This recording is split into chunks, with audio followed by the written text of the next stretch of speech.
Hello friends, कारवां भारत के एक और एपिसोड में आप सभी का स्वागत है। और आज हम बात करेंगे कार वर्सेस कैरावैन, यानी कि किसी ट्रिप पे अगर हम कार से जाते हैं, जैसा कि आप सभी लोग जाते ही हैं, और कैरावैन से जाते हैं, जो कि मेरा अपना अनुभव है, इन दोनों में क्या फ़र्क होता है। हमारी एक छोटी सी ट्रिप थी जो हमने अजमेर से स्टार्ट करी। हम बद्रीनाथ तक गए और वापस अजमेर आए। ये जो टोटल ट्रिप था ये लगभग 2500 किलोमीटर का था। जिन पॉइंट्स के आधार पे हम इसको एनालाइज करने वाले हैं वो हैं कि प्री प्रिपरेशन एक कैरावैन के लिए क्या करनी पड़ती है। जब हम पूरे रास्ते हमने ड्राइव किया इसको, तो कार और कैरावैन में, कैंपर वैन में क्या फ़र्क है। Obviously we never opted for any hotels, no external food, जो कि आपको कार से जब आप ट्रैवल करते हैं तो आपको एक्सटर्नल इन सब चीज़ों को आउटसोर्स करना पड़ता है। उसके अलावा हमारे साथ है कि ट्रैवल टाइम कितना लगा, हम कितने समय में गए और कितने समय में आए। And last but not the least, costing, जो एक बहुत इंपॉर्टेंट फैक्टर होता है जब भी आप कहीं ट्रैवल करने जाते हैं।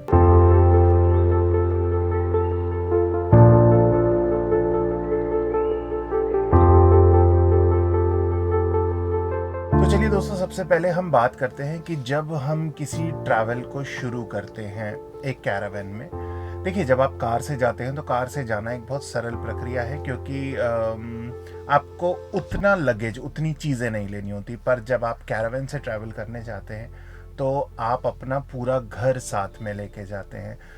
that may be related to kitchen, that may be related to your laundry, that may be related to washroom accessories and everything। मतलब जो सब चीज़ें आपके घर में होती हैं वो सब चीज़ें आप अपने साथ कैरी करके अपनी गाड़ी में लेके जाते हैं, क्योंकि आप आगे जाके किसी होटल में नहीं रुकने वाले, कहीं बाहर का खाना नहीं खाने वाले।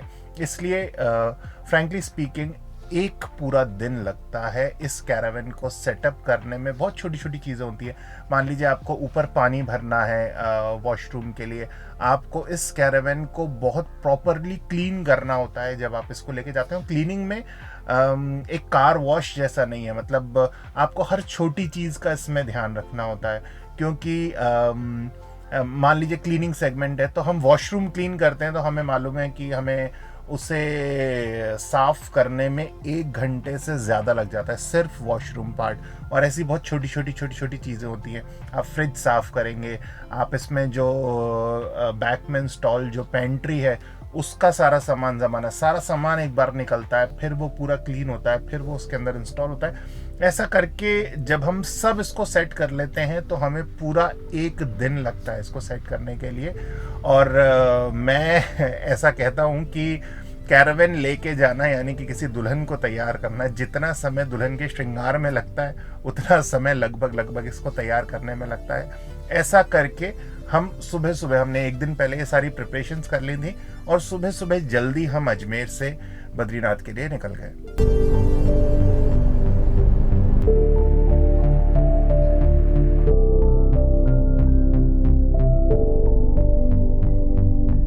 Driving a car versus Caravan obviously एक बड़ा सेगमेंट है। इसकी लेंथ ज़्यादा है, चौड़ाई बहुत ज़्यादा तो नहीं कह सकते कि एक ट्रक या बस स्टाइल तो नहीं है, पर हाँ एक सामान्य कार से थोड़ी सी ज़्यादा है। ऑलमोस्ट 6 फुट के आसपास है, क्योंकि ये एक टेम्पो ट्रैवलर में बना हुआ है। तो ड्राइव उतना सहज नहीं है जितना सहज और सरल हम कार को ड्राइव करते हैं। इसकी ड्राइविंग स्पीड भी उतनी नहीं आती है, क्योंकि थोड़ा बड़ा सेगमेंट है। कार में आप सडन ब्रेक लगा सकते हैं, इसमें सडन ब्रेकिंग नहीं ले सकते आप। और बहुत सारी छोटी छोटी चीज़ें हैं जिसका आपको ध्यान रखना होता है जब आप कैरावैन ड्राइव कर रहे होते हैं। स्पेशली जब आप हिल्स पे इसको ड्राइव करेंगे तो एक जो घटना जो मैं आपके साथ शेयर करना चाहूँगा हमारे साथ हुआ। जब हम ऋषिकेश से निकले और रुद्रप्रयाग की ओर बढ़ रहे थे तो बीच में टिहरी डैम और लगातार स्टीप ढलान आती है। स्टीप ढलान के समय ऑलमोस्ट 50 किलोमीटर्स हमें सिर्फ उतरना था, और एक जगह ऐसा आया जहाँ पर एक वाई बना हुआ था, वाई से लेफ्ट जाना है या राइट जाना है। तो हम डिसाइड करने के लिए वहाँ पर रुक कर हमने तय किया कि हम लेफ़्ट जाएंगे। जैसे ही हमने लेफ़्ट, लगभग हम 40 किलोमीटर इस कैरावैन के साथ उतर चुके थे, और जैसे ही हमने लेफ़्ट अपनी गाड़ी ली, कोई मुश्किल से हम 20 कदम चले होंगे गाड़ी के साथ, और हमारे जो ब्रेक थे वो फेल हो गए, मतलब फ्री हो गए। अब आप सोचिए कि that was the first time जब मैं जिस गाड़ी को ड्राइव कर रहा हूँ उस गाड़ी के ब्रेक फेल हो चुके हैं और आप ढलान पे थे। गाड़ी हमारी बहुत ही स्लो थी, बहुत ही स्लो थी, क्योंकि ऑलमोस्ट हमने रोक कर गाड़ी उठाई थी। इसलिए कोई डैमेज नहीं हुआ, कुछ भी नहीं हुआ। हमने बहुत gradually gear to gear shift करके अपनी गाड़ी को बहुत इजीली हमने रोक लिया। पर हाँ, कोई बड़ा हादसा हो सकता था। इसलिए जब आप कैरावन को ड्राइव करें, या फिर मैं तो बोलता हूँ कि आप अपनी गाड़ी को भी ड्राइव करें, अधिक से अधिक कोशिश करें कि आप उसको हिल साइड जब उतारें, at the time of steep slopes, तब आप उसको कंपल्सरी गियर में डाल के उतारें। जितना कम हो सके उतना कम ब्रेकिंग का इस्तेमाल करें। जब हमने वहाँ लोगों से पूछा तो हमें पता चला कि ब्रेक फेल कैरावन, मतलब हमारे सेगमेंट में ही नहीं, कार्स में भी बहुत कॉमन, बहुत पॉपुलर है। क्योंकि लोग क्या करते हैं, जब अपनी गाड़ी को उतारते हैं तो ब्रेकिंग के साथ उतारते हैं, उस कारण जो ब्रेक पैड्स होते हैं वो लगातार इतना अधिक घर्षण होता है, उनके अंदर फ्रिक्शन होता है कि वो गर्म होकर उसका जो मैकेनिज्म होता है वो फेल हो जाता है। और उसके बाद जो हमारे साथ हुआ वो आपके साथ भी हो सकता है। हम बहुत सेफली इस इंसिडेंट से बच गए, पर ज़रूरी नहीं है कि हमेशा सबकी किस्मत इतनी अच्छी हो। और मतलब मुझे ऐसा लगा कि शायद हम जिस पवित्र स्थान पे जा रहे हैं उनकी कृपा से शायद इतना बड़ा हादसा हमारे साथ होने से बच गया। पर ये वाकई एक बहुत बड़ी चीज़ थी जो हमने वहाँ पर फेस करी और उससे हम सेफली निकल आए।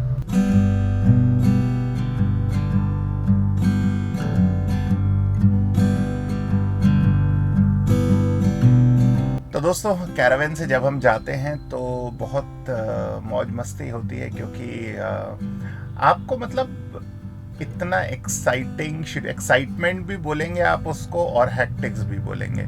क्योंकि कार से जब आप जाते हैं तो आप एक डेस्टिनेशन पे जाके अपना नाइट होल्ड लेते हैं। सुबह लगभग सारी चीज़ें आपको रेडी मिल जाती हैं। एक कैरावन सेगमेंट से ट्रैवल करने में you have to manage each and everything on your own side. अब ये हमने कैसे किया, because we never opted for any kind of external accommodation nor any kind of external food.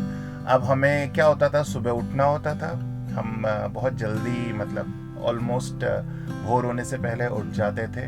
हम लोग अपने नाश्ते की तैयारी करते थे ऑब्वियसली, क्योंकि सुबह जिस प्रकार के नित्य कर्म से हमें गुजरना होता है वो सभी हम लोग 1 घंटे के अंदर अंदर उन सभी चीज़ों से फ्री होकर, और उसके बाद हमारा जो नाश्ते वाली प्रक्रिया है और दिन का खाना हम कोशिश करते थे कि सुबह ही बना लें अगर हमें ट्रैवल करना है तो, और उसको अपने साथ स्टोर कर लें और फिर रास्ते में कहीं रुक के उसे खाया जाए। बनाने में फिर कम से कम 1.5 से 2 घंटा जाता है।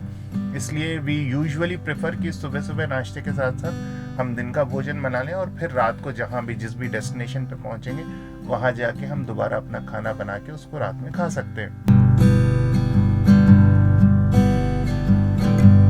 पर इसके साथ क्या अच्छा है, ऐसा समझिए, मतलब शायद ही आपको इतनी सारी अच्छी लोकेशन पे नाइट होल्ड मिल सकता है जो आप एक कैरावन के साथ इंजॉय कर सकते हैं। फॉर एग्जाम्पल, जब हम ऋषिकेश से चले, ऋषिकेश में ऑब्वियसली हमारे एक मित्र थे, उनका एक कॉलेज था, उसका प्रीमाइसेस में हम लोगों ने कैंपिंग करी, टेंट लगा के वहाँ पर रुके। पर आगे जब हम निकले तो रुद्रप्रयाग से आगे कर्णप्रयाग का एक बहुत सुंदर नदी का किनारा था, अलकनंदा नदी का। वहाँ पर हमें लगा कि हमें नाइट होल्ड करना चाहिए, हम वहीं पर ही रुक गए। हमने वो रात वहीं पर ही बिताई और इतना अच्छा और इतना प्राकृतिक जो लोकेशन है वो आप इसी प्रकार के सेगमेंट के साथ एंजॉय कर सकते हैं, क्योंकि आपको थोड़ी सी सेफ्टी सिक्योरिटी चाहिए होती है जो आपको कैरावन के साथ मिलती है। दूसरी चीज़, आपको अपनी जो बाकी सब आवश्यकताएं हैं इंक्लूडिंग फूड, वो सब उसकी अवेलेबिलिटी आपको चाहिए होती है जो आपको कैरावन के साथ वहाँ पर उपलब्ध हो पाती है। सुबह के बाकी सब चीज़ें जो आपको, क्योंकि नेक्स्ट डे की तैयारी करनी है, वो सब चाहिए होता है, वो आपको इस कैरावन सेगमेंट में उपलब्ध हो पाता है। तो ऑल टुगेदर ये सब हम जो इंजॉय कर रहे थे, that is because of we are moving into a caravan and not a car.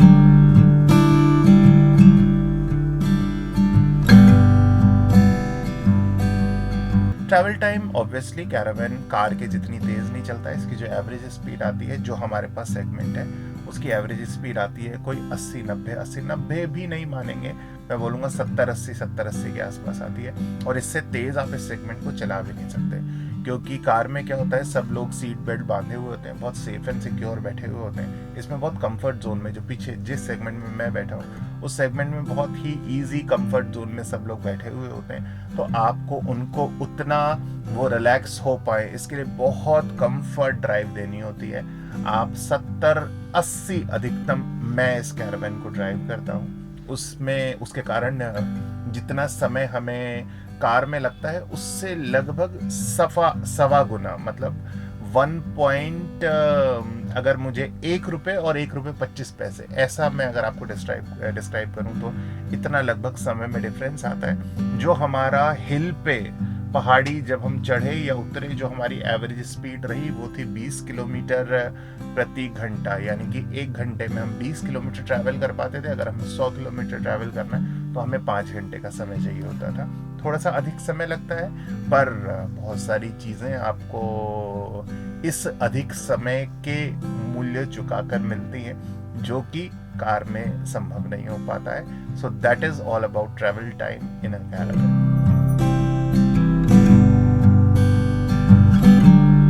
तो चलिए दोस्तों, सबसे इम्पोर्टेंट फैक्टर पे आ जाते हैं, जिसको जानने के लिए आप सभी उत्सुक भी होंगे, यानी कि कॉस्टिंग। जब आप कैरावन से ट्रैवल करते हैं तो एट टाइम्स लगता होगा कि यार, इस लग्जरी को महसूस करने के लिए, इस लग्जरी का एहसास करने के लिए एक बहुत बड़ी कीमत हमें चुकानी पड़ती होगी। पर हाँ, जब आप इस कैरावन को ख़रीदते हैं तो ऑब्वियसली कार से थोड़ा, या कहें तो हाँ, काफ़ी महंगा पड़ता है। पर जब आप ट्रैवल कॉस्ट की बात करते हैं तो ये बहुत ही कम आती है, क्योंकि आप बेसिकली कभी एनालाइज करिएगा कि जब आप कार से ट्रैवल करते हैं तो कॉस्टिंग आती है किसमें? कॉस्टिंग आती है आपकी होटल में, और कॉस्टिंग आती है आपकी फूड में। होटल फूड हमें जाना ही नहीं है, एक्सटर्नल सोर्सेज पे हमें आउटसोर्स करना ही नहीं है। इसलिए हम लोग गए थे 6 लोग एडल्ट और 3 बच्चे हमारे साथ थे, इसमें से 2 मेरे खुद के किड्स थे और एक हमारे साथ पद्मिनी जी और उनकी फैमिली जो थी, उनकी बिटिया थी। So all together we were 9 people in this particular trip. हमारा टोटल लगभग कोई 36,000 रुपये खर्च आया, जिसमें हमने सब कुछ किया। वी इंजॉयड लाइक एनीथिंग, जिसको हम डिवाइड करें अगर 9 से, तो ऑलमोस्ट 4,000 रुपीज़ पर हेड इस पूरी ट्रिप का हमारा खर्च आया, जो कि शायद नगण्य ही है। और यही फ़र्क होता है कैरावन और कार में, यही फ़र्क है कि एक बहुत नॉमिनल सी कॉस्ट में आप बहुत अच्छा, बहुत सारी जगहों को एक्सप्लोर कर सकते हैं।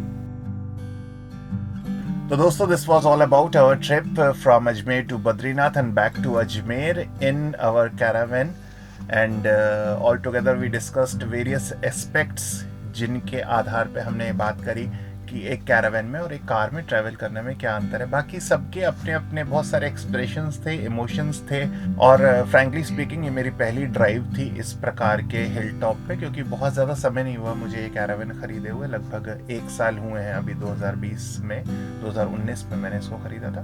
तो बहुत एक्साइटिंग एक्सपीरियंस था, और मैं बहुत कॉन्फिडेंट हूँ अब इस प्रकार की और एडवर्स लोकेशंस पे जाने के लिए।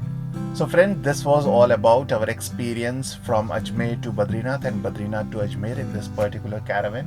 आगे और अच्छे वीडियोस के साथ हम आपके समक्ष आते रहेंगे, और एक डिमांड जो मेरे पास आ रही है कि इस आरवी का एक टूर वीडियो मैं बनाऊं। बहुत जल्दी मैं इसका एक टूर वीडियो बनाऊंगा, ये भी बताऊंगा कि किस प्रकार से एक सपने की तरह मैंने इसको शुरू किया कि सही बताऊं तो मैंने अपने जीवन में कोई बहुत अच्छा फोर व्हीलर इसीलिए नहीं खरीदा क्योंकि मुझे लगता था कि मुझे कैरावन सेगमेंट पे जाना है, and finally I opted for it 1 year back.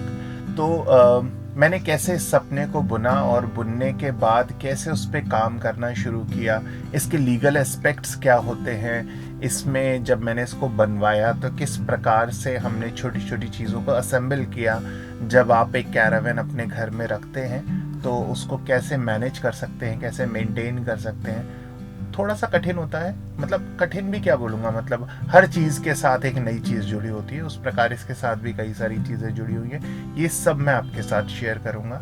हमारे इसमें कितनी कैपेसिटी है, कितने लोग इसमें ट्रैवल कर सकते हैं, किस प्रकार से ट्रैवल कर सकते हैं, क्या क्या फैसिलिटीज़ हमने इसके अंदर डेवलप की हैं, ये सब मैं आपके साथ हमारे आने वाले वीडियो में साझा करूँगा।